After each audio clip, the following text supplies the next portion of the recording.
Hi, Jason's here. I'm coming back to you with a new video. Kali ini kita akan membuat kalian mengubah sedikit cara berbicara ataupun menuliskan pola bahasa Indonesia ke dalam bahasa Inggris dengan menggunakan collocations. Jadi, collocations itu apa sih? Collocations itu adalah gabungan frasa, baik itu kata kerja dengan kata benda yang membentuk sebuah makna tertentu yang lebih komprehensif. Oke, jadi kalian perhatikan hanya dengan satu kata saja. Kali ini videonya kita akan kupas menggunakan kata pay yang artinya membayar. Kira-kira kata ini bisa digabungkan dengan kata apa saja? So, are you ready? Let's check this out. Yang pertama adalah gross pay. Gross pay yang artinya gaji kotor. So, contohnya begini. Luckily, my gross pay now is going to be less than my net pay before. Oke. Untungnya gaji kotor aku sekarang lebih sedikit daripada gaji bersih sebelumnya. Kata net pay itu juga merupakan gaji bersih gitu. Less than di situ artinya kurang, oke, atau lebih sedikit dari. Oke, jadi ini adalah bentuk perbandingan. Lalu kemudian yang kedua, pay by credit card. Oke, jadi kata pay kemudian diikuti oleh by what? Credit card. Ini berlaku untuk semua jenis pembelian. By credit card atau pay by cash, it could be. Oke, membayar dengan kartu kredit.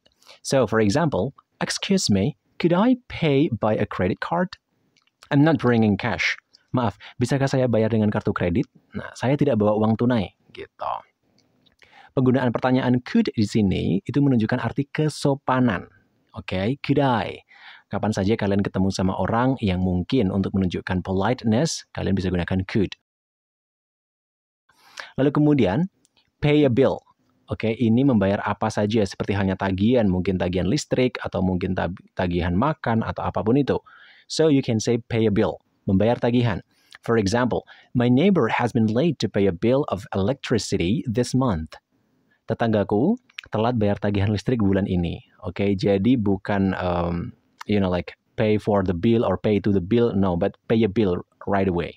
Oke, dan biasanya bill apa? Nah, bill itu kemudian diikuti oleh kata benda yang lain, mungkin tagihan listrik. So, bill of electricity. Jadi jangan lupa tambahkan of di situ.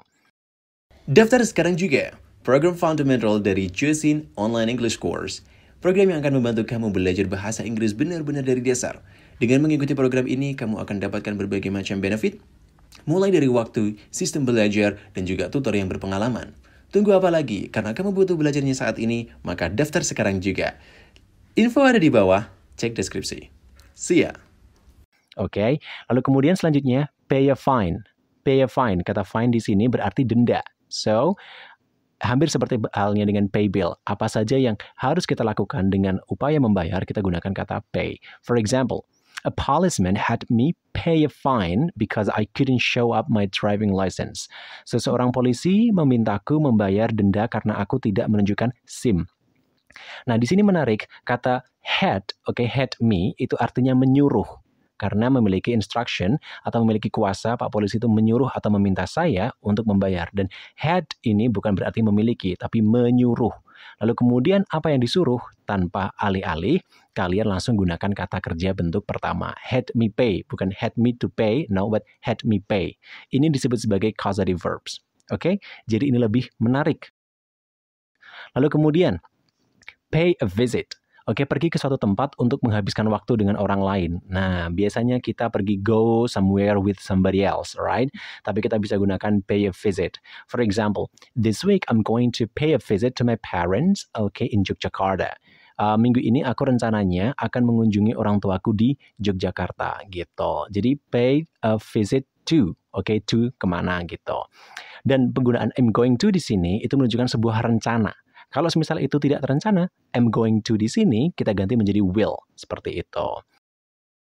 Lalu kemudian selanjutnya, pay attention, memperhatikan. Oke, kata attention di sini adalah kata benda. Kemudian kita gabungkan pay attention yang artinya memperhatikan, bukan membayar perhatian, tapi perhatian atau memperhatikan saja. For example, well, students, listen up. Okay, please pay your attention at the blackboard. Pay your attention at the blackboard. Okay, baik murid-murid dengarkan, perhatikan baik-baik ke papan tulis. gitu. Jadi attention please. Nah, itu sebenarnya kurang tepat. Oke, pay attention please. Nah, gitu.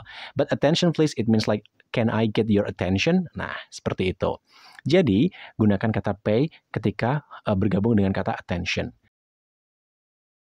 Lalu kemudian pay cash, membayar tunai. Nah, itu tadi kalau pay by cash itu membayar dengan uang tunai, tapi kalau pay cash itu berarti membayar tunai. Semisal pay low cash gitu, membayar dengan kredit. Nah, pay low cash. For example, if I had cash, I would pay cash this laptop. Oke, kalau aku punya uang tunai, aku akan bayar tunai laptop ini, seperti itu. If I had cash, I would pay cash this laptop. Kalimat ini merupakan if conditional, bentuk kedua, yang artinya fokusnya pada saat ini dan realitanya itu berkebalikan dari apa yang kita ucapkan, seperti itu. Lalu kemudian selanjutnya pay for something, dihukum. Nah, kata dihukum biasanya kita lebih cenderung menggunakan kata punishment, ya kan?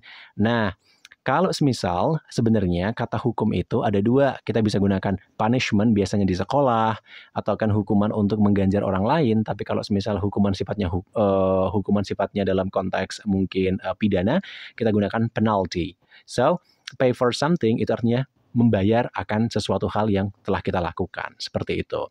For example, both Rohan and Rian had paid for their lies. Oke, jadi dua belah pihak Rohan dan juga Rian sudah dihukum atas kebohongan mereka. Nah, paid for their lies. Jadi paid for what? Seperti itu. Jadi ini lebih casual dan mengikuti pola bagaimana native speaker banyak menggunakan collocation.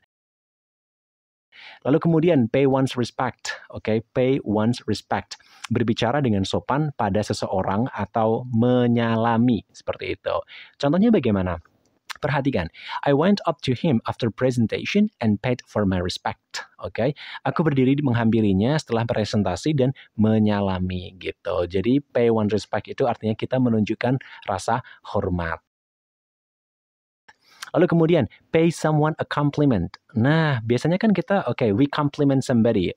Langsung menggunakan kata compliment sebagai kata kerja. Tapi kita bisa gunakan juga menggunakan bentuk indirect, indirect object, seperti itu.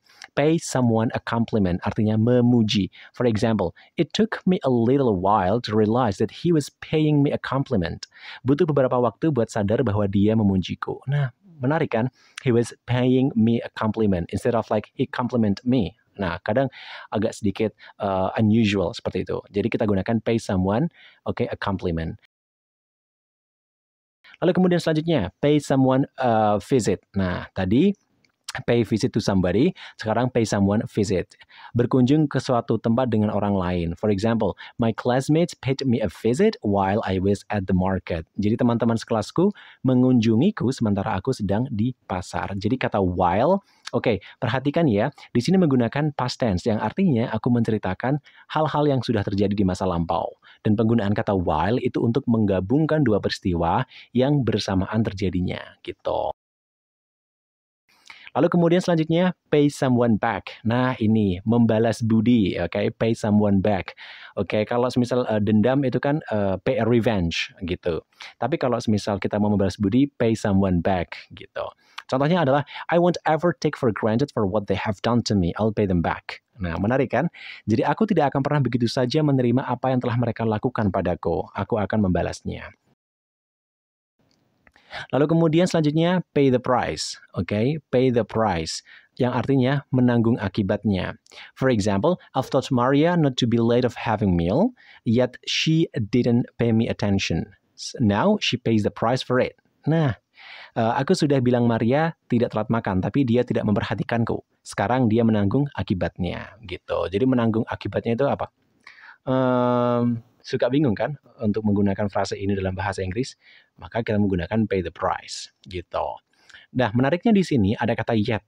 Kata yet ini bukan berarti belum, tapi kalau yet sebelum klausa atau sebelum subject itu diartikan tapi atau but, sama, gitu. Nah, itu adalah beberapa frasa bahasa Inggris sekaligus penjelasan struktur kalimatnya untuk kalian dan semoga ini bisa membantu. Kita akan ketemu lagi di video yang lain dan semoga kalian tetap semangat buat belajar bahasa Inggrisnya. Semoga dengan begini kalian bisa mungkin terbiasa untuk menggunakan bahasa yang lebih casual daripada literally word to word. See you international and sociable people. Bye!